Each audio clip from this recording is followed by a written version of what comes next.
Excellence, Monsieur le Président Abdel Fattah al-Sisi, Président de la République d'Arabe d'Égypte et Président en exercice de l'Union africaine, Majesté, Mesdames et Messieurs les chefs d'État et de gouvernement, Monsieur Moussa Faki, Président de la Commission de l'Union africaine, Madame Amina Mohamed, Vice-secrétaire générale des Nations Unies, Mesdames et Messieurs les ministres, Mesdames et Messieurs les ambassadeurs et représentants des organisations internationales, distingués hôtes, amis et partenaires du Niger et de l'Afrique, Mesdames et Messieurs. Le Niger est heureux d'accueillir la présente session extraordinaire de la conférence des chefs d'État et de gouvernement de l'Union africaine dédiée au lancement de la phase opérationnelle de la zone de libre-échange continentale africaine. Mon pays, véritable carrefour entre l'Afrique du Nord et l'Afrique au sud du Sahara d'une part, et entre l'Atlantique et la mer Rouge d'autre part, est honoré de recevoir toute l'Afrique.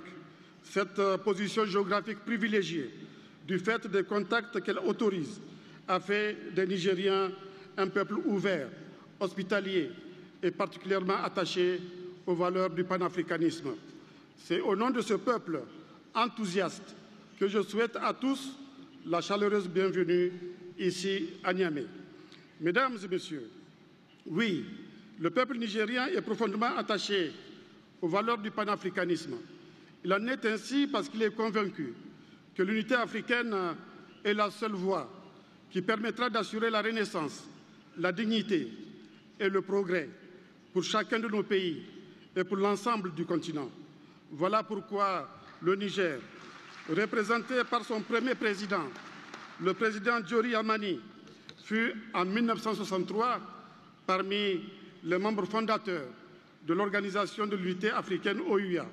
Voilà pourquoi un de ses enfants, M. Ide Oumarou, soutenu par le général Séni Kounché, en fut secrétaire général de 1985 à 1989. Enfin, voilà pourquoi j'ai accepté l'honneur que vous m'avez fait, mes chers frères chefs d'État et de gouvernement, sur proposition du professeur Alpha Condé, alors président en exercice de notre organisation, d'être champion de la zone de libre-échange continentale africaine. Ce fut en 2017, à l'occasion du sommet ordinaire d'Addis Abeba. Or, 2017 était précisément la date retenue par le premier plan décennal de l'agenda 2063 pour aboutir à un accord avec finalisation et lancement en 2018 et appropriation en 2018-2019. Il fallait donc faire vite. Il fallait accélérer la cadence. C'est ce que nous avons fait avec les experts, le commissaire au commerce, les ministres du commerce et le président de la Commission de l'Union africaine, les partenaires, etc. Et je leur rends hommage ici pour tout ce qu'ils ont apporté afin de faire accélérer le dossier. En effet, 1 an et 3 mois après ma désignation comme président, 44 États signèrent le 21 mars 2018 à Kigali l'accord portant sur la libéralisation du commerce des marchandises et des services ainsi que sur le règlement des différends. Aujourd'hui, 53 États sont signataires de cet accord, 54 de cet accord qui est entré en vigueur depuis le 30 mai, après que 24, aujourd'hui 25 États l'aient ratifié. Cette entrée en vigueur de la zone de libre-échange continentale africaine est la plus rapide de toute l'histoire de notre organisation. Cela prouve, s'il en est besoin, l'intérêt que nos peuples et nos États attachent à l'accroissement des échanges intra-africains. Il en est ainsi parce que nos peuples et nos États en connaissent les avantages. Il en est ainsi parce que la zone de libre-échange continentale africaine est une forte contribution de sorte à sortir des 84 000 km de frontières héritées de la colonisation. Elle permet d'en sortir, non pas en redessinant les frontières actuelles, mais en sortant par le haut, par l'intégration. En éliminant progressivement les droits de douane sur le commerce intra-africain, elle offre, avec un marché de 1,2 milliard de consommateurs aujourd'hui et 2,5 milliards en 2050, des possibilités commerciales immenses, notamment pour les entreprises africaines. Mesdames et Messieurs, l'optimisation des effets positifs de la zone de libre-échange continentale africaine ne sera obtenue que si les protocoles déjà signés sur la libéralisation du commerce, des marchandises, des services et sur le règlement des différends sont accompagnés d'accords actuellement en cours de négociation sur les investissements, sur la concurrence et sur la propriété intellectuelle. Par ailleurs, les pleins effets de la zone de libre-échange continentale africaine, qui n'est qu'un des jalons du processus de notre intégration économique, ne seront obtenus que le jour où l'union douanière, le marché commun africain et l'union monétaire seront une réalité. Ils ne seront obtenus que si nous mettons en œuvre la vision, les aspirations et tous les objectifs de l'agenda 2063. Notre vision, il n'est pas inutile de le rappeler, telle que nous l'avions définie à l'occasion de la célébration du jubilé d'or de l'OIA en mai 2013 à Addis Abeba, est celle, je cite, d'une Afrique intégrée, prospère, pacifique, dirigée par ses propres citoyens et représentant une force dynamique sur la scène internationale.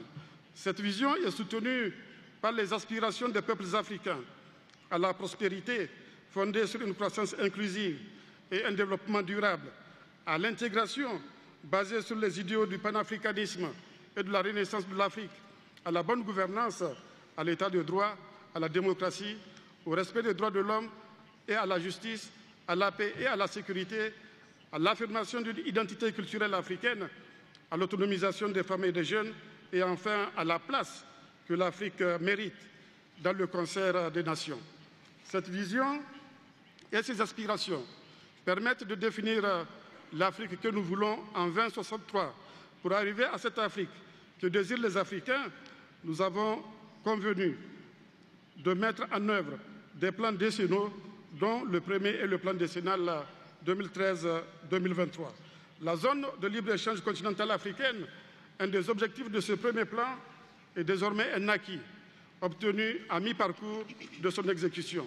En plus de la zone de libre-échange continentale africaine, ce premier plan décennal a prévu 11 autres projets phares. Le projet de réseau intégré de trains à grande vitesse, le projet de l'université virtuelle africaine, la stratégie africaine des matières premières, le forum africain annuel, le projet d'espace aérien unique en Afrique, le projet de passeport africain et de libre circulation des personnes, le projet des institutions financières continentales, le projet du grand barrage d'Inga, le projet du réseau virtuel panafricain, le projet de faire taire les armes d'ici à 2020, le projet relatif à l'espace. Comme on le constate, les infrastructures occupent une place de choix sur la liste de ces projets phares, conformément aux objectifs du plan de développement des infrastructures en Afrique PIDA. Sans infrastructures routières, ferroviaires, portières, aéroportières, énergétiques et de télécommunications, la zone de libre-échange continentale sera une coquille vide.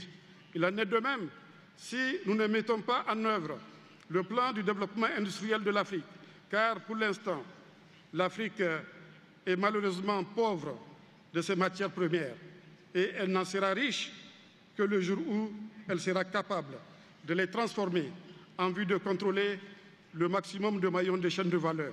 L'Afrique a aussi les terres arables capables de nourrir l'Afrique. C'est l'objectif du plan de développement agricole de l'Afrique. La zone de libre-échange continentale n'est donc pas un programme isolé. Elle forme avec les autres plans et programmes de l'Union africaine un tout cohérent dans la perspective de renforcer l'intégration régionale et atteindre les objectifs de l'agenda 2063.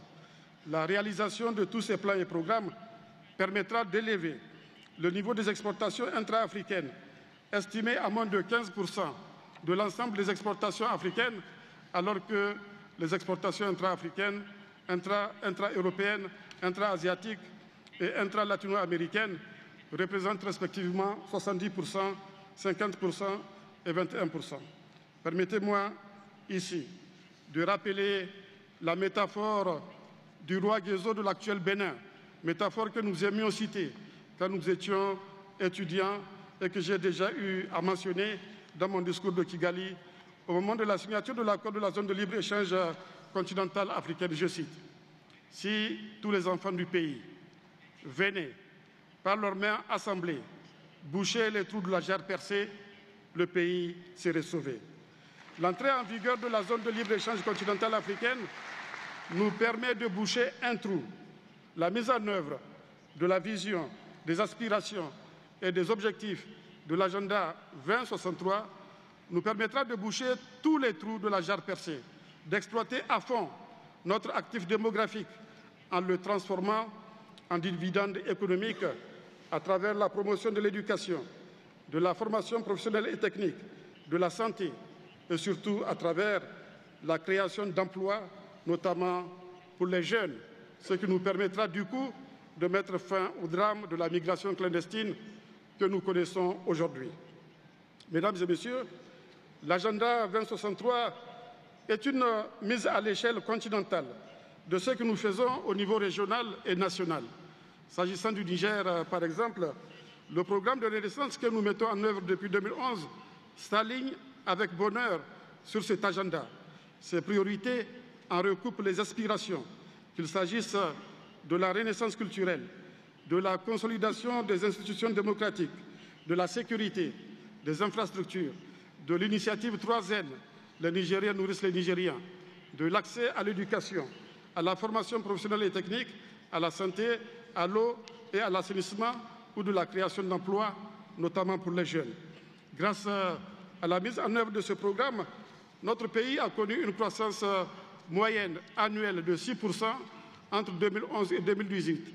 La croissance économique annuelle moyenne sera de 7% pour les 5 années à venir. Cela vaut à notre pays d'être cité par la Banque mondiale dans le top 10 des pays dont les économies sont les plus dynamiques en Afrique au sud du Sahara. Mesdames et messieurs, les perspectives sont donc bonnes pour nos pays et notre continent, mais les menaces terroristes, les menaces des organisations criminelles ainsi que les conflits intercommunautaires peuvent hypothéquer l'avenir. Il s'agit là de menaces stratégiques qui peuvent, en l'absence de riposte appropriée, pulvériser nos institutions étatiques. Le cas de la Somalie le prouve. Je sais qu'une Afrique en paix et en sécurité est une des aspirations de l'agenda 2063. Dans le cadre de cet agenda, notre objectif est de faire taire les armes en 2020. Malheureusement, cela ne paraît plus possible. Nous devons par conséquent accélérer la mise en place de l'architecture africaine de paix et de sécurité, celle de la force africaine en attente, celle de la capacité africaine de riposte immédiate aux crises, du système d'alerte en cas de conflit, du système d'alerte précoce au niveau des communautés économiques régionales, de la politique de défense et de sécurité. Nous devons agir vite pour atteindre toutes ces cibles et mettre en œuvre toutes les stratégies déjà identifiées. En particulier, il est urgent de juguler les menaces auxquelles les pays du Sahel et ceux du bassin du lac Tchad sont confrontés. Il est urgent de sortir de la crise libyenne. Il est urgent de faire taire les armes en Centrafrique et en Somalie. Mesdames et messieurs, l'entrée en vigueur de la zone de libre-échange continentale africaine est l'événement le plus important dans la vie de notre continent depuis la création de l'OUA et sa transformation en Union africaine. Il s'agit là d'un événement qui donne l'espoir dans la construction d'une Afrique unie et prospère. Permettez-moi de souhaiter que le début des échanges dans le cadre de cet accord intervienne rapidement. Pour conclure, permettez-moi de vous réitérer également tous mes vœux de bienvenue à ce sommet extraordinaire de lancement de cet événement historique. Je souhaite à tous et à toutes un bon séjour à Niamey. Je vous remercie de votre aimable attention. Merci.